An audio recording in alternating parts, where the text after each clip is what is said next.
You're listening to Barbell Logic, the podcast where we talk about what it means to experience strength and how you can use simple, hard, and effective strategies in training and nutrition to improve your life. It starts with meeting you where you are right now and finding lasting solutions. Welcome to the show.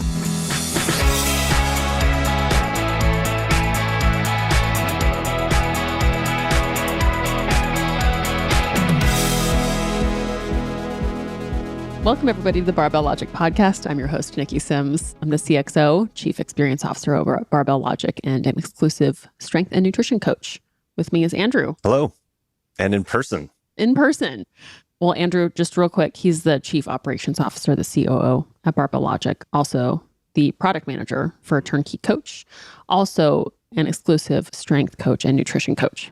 Correct. Yeah, we are in person today. This is really different. Yep. Usually we sit in different rooms, sometimes in the same house, and record over a website called Riverside. And that kind of, I don't know, maybe you have also gotten Zoom fatigue. Yeah, for sure. Just like staring at your computer all day. So since we actually really enjoy talking to each other in the same room, we're testing this out. We're actually at the same table. Andrew's penetrating gaze. It's unescapable. I'm also at like energy level 10 out of 10 right now. Why because is that? I've actually slept reasonably well for the last week and a half or so, eating well. And I'm actually took a little break from alcohol like we talked about last time. Yeah. And I think it's just, I'm highlining right now. So, and you just had a really good workout. And I had a great workout. Just squat 195 kilos, 430 for 5. Nice. Deadlift triple at 475. So that's still kind of not quite at like where I used to be, but things are moving in the right direction. My back is cooperating. Just feeling great today. It's Friday. It's Friday. Man, it's such a different training life when you go into the gym without like a pain obstacle. Oh, totally. Yeah. I mean, I'm feeling like I can be aggressive at the bottom of the squat and breaking the plates off the floor for the first time in years. Every other time for the last 2-3 years, going down on the squat, I'm just sort of like bracing for what it's going to be at the bottom, or not sure if something's going to just tweak or pop. And then the deadlift, that transition point between the quads and the hamstrings is still a little tentative. I'm still not quite able to finish the deadlift, but that's going to be the next kind of milestone, I think, is when I can really finish the deadlift aggressively. Like your lockout is?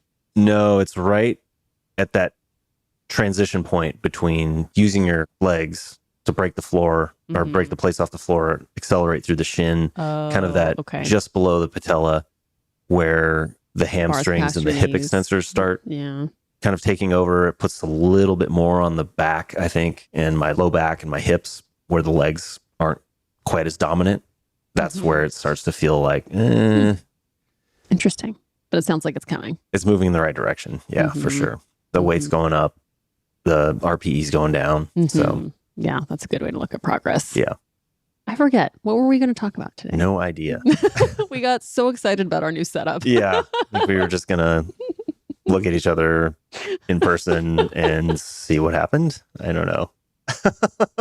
It's a different channel.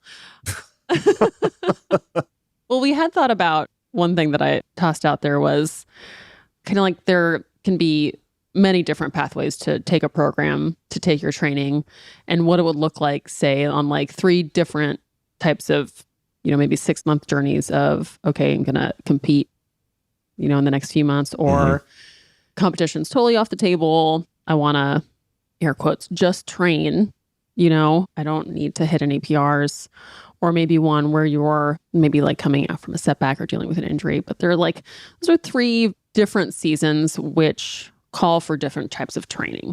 That'd be neat to kind of talk about what each of those can look like. Okay. Yeah. How would you program for season 1, peaking for a meet? So someone who's getting ready for a competition, a 6-month window is really nice because you don't have to start preparing for heavy singles 6 months out. Even if they're pretty new to lifting or if they're more advanced, like you still have a phase that I would call like a building, more high volume phase. You don't need to practice pause benching yet. The squat and the deadlift don't really need to change. in terms of like a competition lift versus a training lift, whereas the bench press, I'd probably keep touch and go bench press in there for a while. So I kind of keep training with the focus of building intensity upward, knowing that like the focus is getting more weight on the bar over time. Like we need to get more weight on the bar over this set amount of time. And it's more like 6 weeks out, maybe 8 weeks out that I start introducing doubles and singles, get some exposure to it. Definitely start getting pause bench press in there for sure, like at least a month out and training that for heavy singles. But like all the chips are in for getting more weight on the bar for heavy singles. And I think the one thing that sets you apart there is that heavy singles become important, and those aren't as important in my opinion. They have a place in the other two seasons. So that's kind of the overview, where the further away from the meet you are, the more kind of normal rep range you're doing. You're trying to get sets of 8, sets of 5, sometimes sets of 3 in your training. As you get closer within the 6-week range, it looks a lot more specific to a competition. So I'll usually have like heavy squat and heavy bench press on day 3 or day 4. That is like when the meet's going to be, if the meet's on a weekend. I'll have like those two on the weekend, and I'll keep the heavy deadlift on Wednesday because I let that taper for longer. But it starts to look more like that in the last month of training. Do you at any point do a mock meet where they are doing heavy squat bench deadlift on the competition day, if it's a Saturday or a Sunday, for example? Like put the singlet on and try to recreate those conditions? I definitely have done that with the singlet before. I don't usually have them do squat, bench, and deadlift on the same day. I have found that the deadlift does well with more time recovering. Mm-hmm. So they can practice the heavy singles and stuff, but I actually keep the deadlift separate from the squat and the bench press. Just had a one-on-one with my coach, Nick Hammer, also a Barbell Logic coach. And really, like, that guy competes. He runs meets. Like, that's a competition coach. He's actually the state meet chair director of all of USAPL for North Carolina. Sorry, meet chair. Just really funny. Meet director for all of North Carolina. That's cool. And he has a trailer with every piece of equipment he needs to run for a 2-platform, 130-person competition. Holy moly. And drives up with the trailer, unloads racks, weight. Like, I think he said he has 8 racks that he uses for the warm-up room, the platforms, all the weight, everything. Hires 8 judges so he can have 3 plus 2 floaters so that people can rotate, loaders that are running the entire day. And it's like he can drive up anywhere in the country and set up a meet. Hotel, it doesn't have to be a gym. I ran strength lifting meets for like 4, 5, 6 years, but I was always dependent on finding a gym that could host it and had all the equipment. It just blows my mind talking to him, like how much detail he's managing to run these things. And he personally, like you said, competes at least once or twice, I think, a year. I think his work has been a little bit busier, so he hasn't in a while. But anyways, the point being there that I was having a conversation with him yesterday during just one of our one-on-ones. And I asked him this thought experiment because we were talking about deadlift frequency and kind of what you're alluding to, needing more time to taper. I asked him, if you squat 2-3 times a week for a year, do you think you could still show up and pull a good deadlift? Maybe even if you were training hard and your squat was at peak numbers, do you think you could show up and pull a like without 1 hour training the deadlift? Yep, just pulling, just squatting 2-3 times a week, never deadlifting. Do you think you could still drive progress on your deadlift? I bet he said yes. He said yes. Flip that though. If all you trained was deadlift 2-3 times a week for a year, could you show up and squat anything reasonably heavy? Oof, imagine how awful that first empty bar set of squats would be. No, is what I would say, just right off the bat. And so point being to what you were getting at, I totally agree that the deadlift frequency and the exposure to a really heavy deadlift is much lower priority. The one thing that I would say that I have found to be useful about doing a full SBD day during meet prep is the psychological aspect of showing up to pull heavy after having done a heavy squat and bench, and just having that full day of lifting and the adrenaline having to ramp up a couple of times, I think can be useful to practice, because I think sometimes people get they expect to be able to show up and pull a deadlift on their third attempt after a full day of powerlifting, as if it were in the gym, on a training day when all they did was pull heavy. Sure, it's the first thing of the day is a deadlift. Yeah. So like their expectations just kind of get set at a unreasonable level, or maybe not what's practical to expect on a meet day. But otherwise, I agree, not having everything all in one day is a good thing. The meet day is, man, that's a big day. When you look at your program, you're like, oh, I just have 3 heavy singles in each lift. Oh man, no. But no, it's exhausting. It's a 12-hour day. Just I find being in the room with that many people at that energy level is totally exhausting. Yeah. And your adrenaline kind of having to wave. Yeah. If you're not used to that, it can be it's a drain. Very exhausting, which I think is difficult to prepare for. Like it's just a unique environment. Yeah. What about you? What's your general overlay of meet preparation? I think pretty similar to what you described. The further away you are from the meet, the less specific it is, the more advanced the lifter. I think the further into the prep you can be non-specific. If you're dealing with a beginner, I might actually be doing competition lifts the entire 6 months leading up to it. And you're basically just doing whatever their normal programming is. A more advanced lifter, 3 to 6 months out, could be doing all kinds of variations that are still increasing with intensity and volume. And then you kind of hit this tipping point somewhere in the 2 to 3 months out where you've got maximum stress in terms of both high intensity and relatively high in volume. And then for those last 2-3 months, become more specific with your lifts, put in the competition lifts and the singles, like you said, practicing the skill of executing a high intensity lift, pulling back the volume gradually.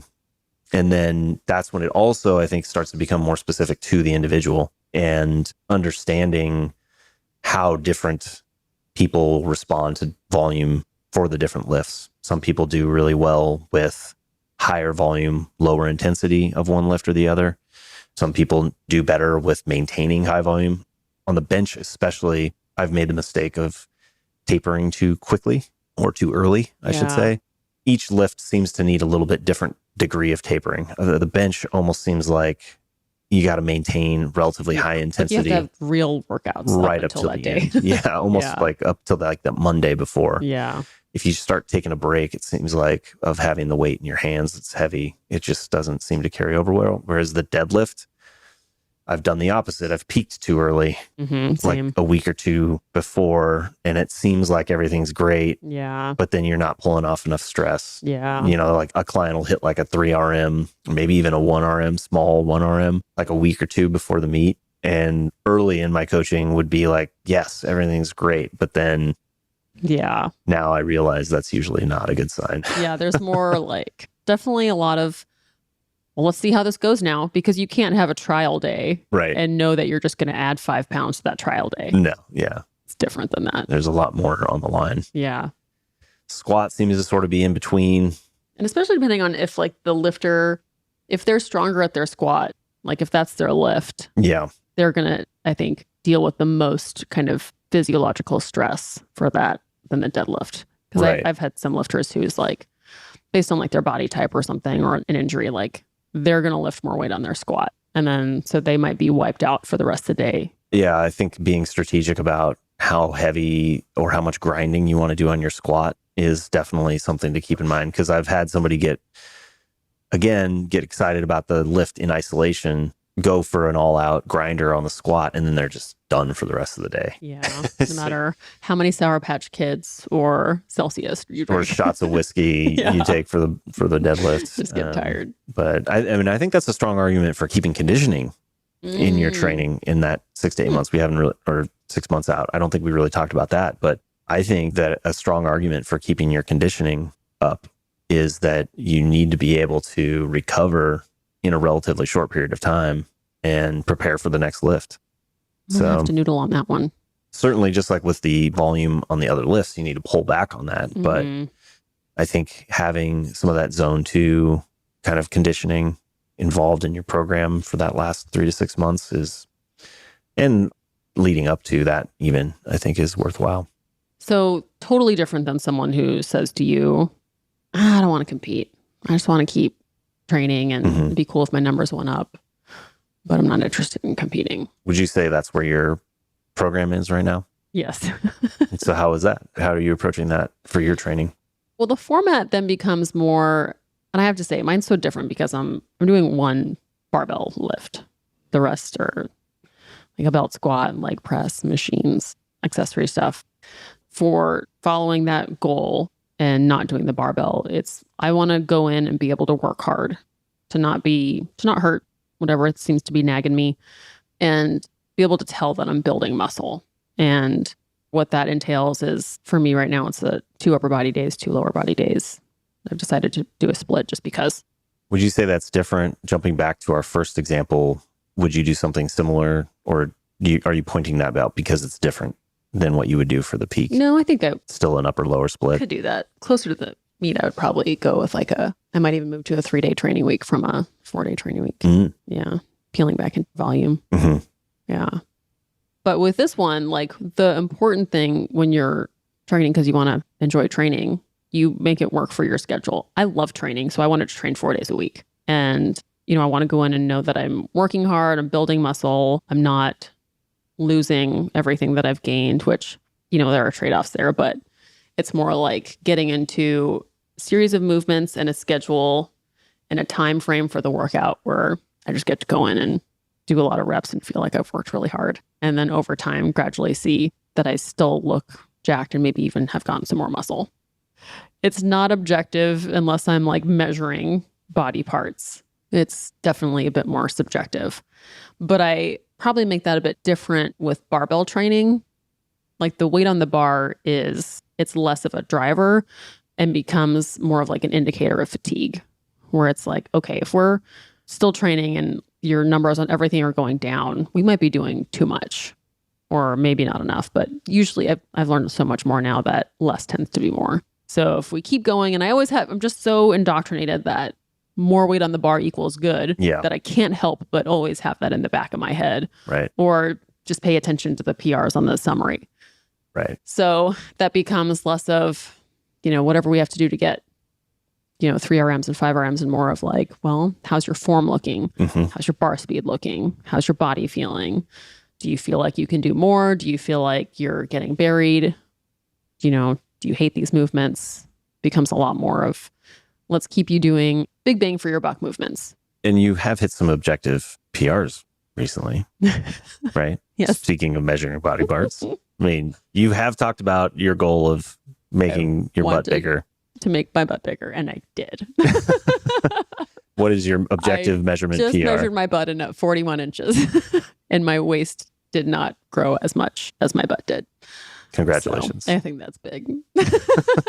And my butt, I think, is also taller, which is really cool. I didn't measure that from the top to like the gluteal fold or something. Where didn't we have a post on Slack? I think Brooke actually posted something about measuring the upper butt, the she mid measured butt, like the and the high lower hip, butt. where like ladies tend to hold a lot of body fat, like right under the belly button. Yeah. Okay. I thought, something like that. Anyway, that was my one objective driver that I have noticed changes in, and my pants are tighter in my legs, so I feel justified. I am also in the training phase, I would say, right now. In fact, that's exactly what I told Nick. I've been running, I don't even think it's fair to call it Texas Method, because if I say Texas Method, a lot of people are going to assume, 5x5 and 1x5 kind of thing. But it's more of that, a volume day and an intensity day structure, which is, I think, at the heart or the intention of Texas Method of sorts. But we've been doing it for like 6 months. And he said, it might be fun to do a peak or like taper and see where you're at. And I'm like, nope, I just enjoy training. Yeah. And every time I taper and peak, I feel like ass. A turd sandwich. I feel like that'll be a non-bleeped version of what I feel like. I feel like a turd sandwich for like a month or two afterwards. And it's just like. And then there's like the expectations you put on yourself, like, oh, I better get a new 1RM. Yeah. And I'm just like you, I enjoy training. I don't feel the need to see the weight going up on the bar every single week or even every session or every other session. I do like to see that trend over time. Yeah. And I'm certainly monitoring that progress. Pay attention to it. But it's a 2 steps forward, 1 step back sometimes. And what we talked about that I've been really kind of blending strategies after working with Jordan Stanton for a year on using velocity-based tracking of bar speed with an actual tendometer, that I kind of have adapted that to the Texas method, where volume day, instead of the volume day always needing to constantly ratchet up, I'm looking for the volume day to stay within a range of weight, roughly 70 to maybe 80% of a target 1RM, or, I don't really call it an E1RM, but I've kind of got it in my mind that I want to be in striking distance of a 500-pound squat. Okay. If I were to taper and try to, do a 1RM. So then my training loads for volume day, I'm aiming for 70 to 80% of 500 pounds for multiple sets of 5, 6, 7, or 8. And I'm also looking to maintain a bar speed and a technical proficiency that those sets are being productive for predominantly the purpose of getting more muscle mass. So I really want to keep it in a range where I'm able to stay in good position, really feel myself using my legs, and not get into the survival mode of squat morning my squats, which 2 weeks ago I did. I was getting close to a 3x5 PR, or at least a recent 3x5 PR. And I was like, it'd been feeling good on volume day. I'm going to throw a couple extra pounds on there, pushed it up, and I got it, but I was not in good position. And we're talking very subtle difference, but it was enough that my low back was just kind of smoked. So Which even made though deadlifting, the intensity slot of my deadlift was wiped out, that I just couldn't finish it. And even though I got a 3x5 recent PR, I considered that a counterproductive volume day. I want that, like you said, I want my training sessions to be productive in terms of working the muscle groups effectively, getting the most out of that volume that I can. And then the intensity day becomes a skill, like a practice day, where I'm keeping myself in touch with putting more like 85 to 95% kind of weight on my back or in my hands, feeling the heavy weight, practicing that skill, because it's different. The movement is different. It feels different. The balance point in your foot stays the same, but the diagnostic angles change as the weight gets significantly heavier. So it's just kind of a different movement at that point. So, and you also couldn't do that high volume 2 days a week. Like, the intensity day is necessary in the sense that it's a not volume day. yeah, it's a different stress for sure. Yeah. And it doesn't feel like a session that beats you up, even though like you kind of get in, get out. Yeah. But the priority, I think, for people that are in that season of just training is, I think, very spot on with what you said, that you're wanting to keep the stress and the intensity in a level that is at the edge of your zone of discomfort, but it's got to be heavy but doable, if you will, but not so heavy and stressful that you're feeling beat up all the time. Yeah. That's just not sustainable. Yeah. And it's got to be calibrated to what's going on in life. Yes. That might be a phase where there's a new baby and, you would love to train 4 days a week, but this is going to be a 2 days a week for sure season. Or sometimes people can be all in on training. And when they're all in on training, they're also all in on nutrition. And they might be less all in on nutrition some of these phases. And there just really is such a difference when you're eating well versus when you're not eating well. And you have to kind of calibrate your training to expect a little less output if you're not really feeding yourself like you could be. What I like to do with clients and when I'm in that stage, is to program a little bit more conservatively and or give the client or myself a little bit more wiggle room on the assignment. So for example, on volume day, I'll steer a little bit more towards the 70% range that I was talking about, the bottom end of the range. And I'll say on volume day, if you're feeling good this particular day, add reps. So it might be 3x5, but add up to 3, 4, maybe even 5 reps, because it's such a conservative program. You want to get close to that. Get edge. closer to being an RPE 8, but don't go much past reps of 10. Almost nobody wants to go past sets of 10 on a squat, at least. No. Anyways, and then on intensity day, I will tell them, stick at the weight, but if you want to add or subtract 10 or 15 pounds, if you're feeling really good and you want to add another 10, 50 pounds, go there. If it's just not there that day, pull it off. Yeah. But I want to keep the volume relatively I low. like that, because if they're not eating and sleeping very well, they won't be getting to a point where they've gone too hard on their training day and they won't be able to recover very well for the rest of the training coming up. Because when your resources are compromised, your recoverability is also compromised. So if you go just ham on a workout, you were going to be punished for it.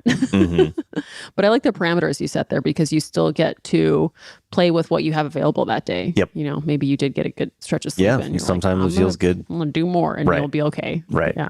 Totally. Yeah. 3 was recovering from an injury. Yeah. Some kind of setback, which I think we could pick something. I mean, back is the one that's always on my mind right now. And it's common. I mean, it's common. Yeah. I was talking to a client of mine. She and I both have read, and I think you've read this too, not all of, but part of Healing Back Pain. And one of the author's points there is that it's really correlated to what's going on in your life. Your back will feel a lot of life stress, especially in the absence. There may even be no indication of any tissue, muscle, bone injury at all. And yet our back is spinal. Another interesting statistic that we were talking about is like most people experience back pain between the ages of 30 and 50, or people who are going to experience it. Most of it occurs during those ages. And then after 50, it tends to really go down, which is interesting. Yeah, which I've also seen is the range that people are feeling the most stressed in their life, generally the least happy. It's like when babies happen and teenagers happen and parents get sick. Work is maxed out. You get fired. Like it's when like high impact. Maximum like flourishing, and sometimes even that can get to a point where you're even good in like a midlife crisis. Sure. Yeah. Even good stress is stress. And your body doesn't really know the difference. Right. Yeah, I certainly can relate to that, having recently been struggling with back pain over the last 3-ish years, over 3 years, that magically seems to be resolving itself right as I'm finalizing a divorce. Yeah. You know, so it's kind of interesting how how that works. It's pretty big.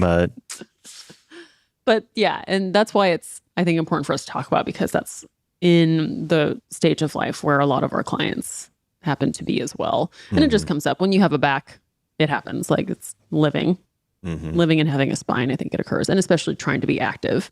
So there are people who come in having dealt with, you know, having been dealing with back pain for a while. And then you have like the kind of acute occurrence of, man, I was doing a squat and something, you know, felt like a pop or a snap, and now walking is hard. So I think there are 2 different ways to adapt to training based on what has just occurred. For the person who's been dealing with pain for a while, I have found that they've gotten really used to dealing with pain. And I have done a lot of trial and error, mostly error, where I'm trying to get them back under heavy weights as soon as possible. And I can't really think of many instances where that's worked well, to be honest. It seems to not give whatever's going on enough time to fully leave the picture. And so we kind of just recreate that stress over and over. They get more used to it. They forget what it feels like to feel good. And we keep reinforcing this kind of mindset of, well, I just need to get strong again. And you kind of start driving in a direction that I don't think is conducive to being pain-free. do you notice that when you do that, there's certain weights that you just keep getting back to? That and it's totally like has happened. the thing. Yeah. And I think we were talking about that before, where it's like, oh, here's the injury where I hurt myself before, and boom, it happened again. You were 2.5 pounds away from it a week ago, and it was fine. Right. Oh, and and everything's crushing it. You're like, all right, we did it. We solved it. And then 2.5 pounds more. Yeah. And I tweaked my back again. Yeah. I think if you've been dealing with it for a long time, you have to try something quite different, where the goal isn't more weight on the bar. It's like more time in the gym, feeling good, and you're ready for more. And like, that's the check. And when I worked with Becca during my back issue period, she was really good about reminding me of that, because I was always like, no, I need to be strong again. I need this. And she was like, well, how's your pain? Like, how's this? And so I think that is a really important driver. And so you might need to be really creative with how you create effort during the workouts. And then if it's someone where it's like a funky, like weird tweak thing, like you just had something on one of your squats. Oh, my rib Your thing. rib thing. Yeah. That one was just well, deal with it, put the weight back on and let it get back into place or whatever. I don't know if I just popped it out or Wolverined your way through that. Yeah, I mean, that's an example of a tweak where sometimes you do just get back to it. You know, I just basically loaded the squat up with as much weight as I could tolerate, and the pain was kind of in that 2 to 4 out of 10, and it just kind of faded out over the last month. Yeah. 2 months now already. And that's a good skill. I was listening to, I think it might have been the Barbell Rehab podcast, where the movement where it occurred, or another movement, like if it happened on a squat, you might feel like on a squat or a deadlift. And there is probably a baseline. If it goes up and kind of stops at like a 2 or something, then okay. But if it keeps going as you keep progressing in your workout, that's too much on that day. Yep. And then you kind of do another assessment 24 hours later and 48 hours later. And you really want it to be back to baseline 48 hours later. And if that occurs, then, keep going. Yeah, I tell people that if the pain exceeds 4 out of 10 during the workout, or if it's getting worse after the workout, like you said, if it's not resolving, I even shorten it up. Like if there's symptoms that are carrying on after the workout, that was probably too heavy for the day. If there's mild symptoms during the workout and it's feeling better afterwards, we're good. Yeah. Like we hit the sweet spot there. Because a lot of times with back or knee stuff, I notice that lifting actually makes it feel better. Yeah. And that's a golden sign. So true. And so I'll try to keep people in that range. If it's a reoccurring or a chronic, especially back thing, what I've tried to do lately is spread the stress out over a longer period of time. So often I'll find that it's with clients that have been doing a lot of heavy low bar and deadlifting, lower body slot or session kind of a day. And I just simply by taking their program and spreading it out over several weeks of heavy, light, medium seems to just kind of dissipate the stress. So instead of just adding 5 pounds week over week on the deadlift and or the squat, I'll make the deadlift and the squat kind of overlap in opposite ways so that the heavy squat days with the light deadlift on 1 week on their lower body intensity day or what have you. And then the medium days kind of line up, and then the heavy squat, heavy deadlift, light squat match up. Yeah. So, and I've definitely found with the over 40 gentlemen that spreading the stress out over longer periods of time, I've been able to get past those kind of reoccurring tweak weights, and they're able to just keep training more effectively on the long run. And always monitoring, how is your life outside the gym? I have How so much many, are you having to, especially the neat dads, where like, I'm expecting because everything's been progressing as normal, and then they show up and just completely turd sandwich their workout. And I'm like, what happened? Oh, well, I remodeled my bathroom this weekend. And I'm like, or I had a client who's like event planner. And I'm like, what happened? She's like, oh, well, I was up till 4 a.m. I got 26,000 steps before midnight, and I'm feeling a little run down today. Okay.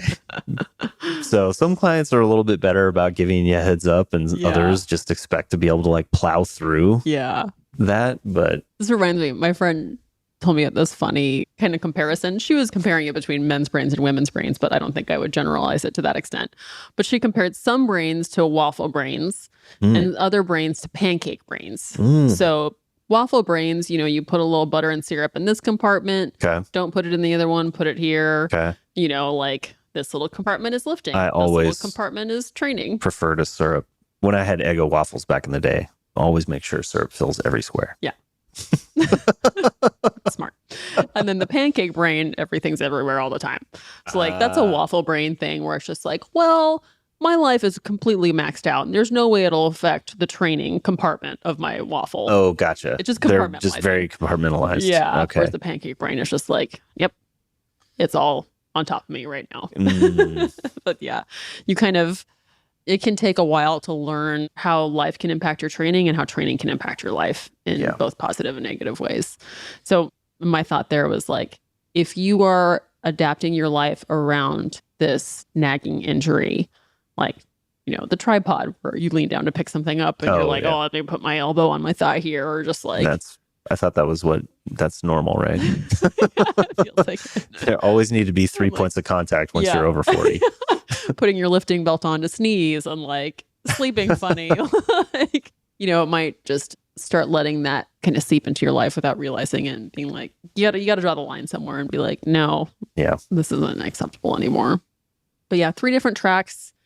It can all happen to a training life. I think it's happened to each of our training lives. You make little adjustments, but except for me where I'm on a little bit of a departure right now, you keep doing the same movements. Yeah. Mm-hmm. Well, I mean, at a macro level, bending your knee, you're bending your hip, you're bending your elbow. Yep. But your exercises have varied a ton. Don't you think? The exercise selection that you have now is totally different than what it was before. Right. That's what I mean. It's like I'm on a bit of a departure in terms of the actual lifts right now. But like in each of those 3 categories, you're probably going to be doing the same things. Really? Squatting, benching. Well, yeah. I mean, again, at a macro level, but there's like within the category of squat, there's however many different variants of the squat you could be doing. Safety squat bar, high bar, front squat, pause squat, tempo squat. Deadlifts could be rack pulls. I mean, goblet squats. Yeah. I would say, just like we talked about with the peaking, the further out away you are from competition, the more variation you're going to see. If you're in a training only zone, you could be all over the map. You need machines, but yeah, at a macro level, you have to be bending your joints and doing heavy but doable stuff.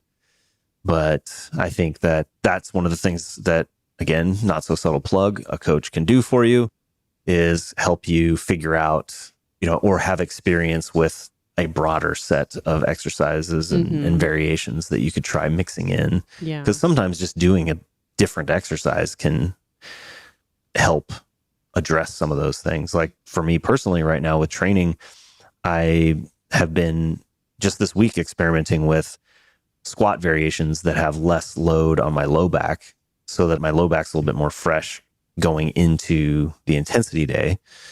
So just knowing which variables you can play with and still have the productive training that you're looking for, I think that's a bit of an art as much of it is a science. Yeah. Yeah. So if you're curious about what that would be like, I highly recommend an experience call because on that call, you can upload videos of what your lifts look like. We talk about your program, all the answers that you search for on the internet. We will happily sit there and answer them for you. So if you want to check that out, go to barbelllogic.com/experience. And if you got some value out of this episode, we'd appreciate a review or share. And we hope to be with you next time. All right. Bye. Bye-bye.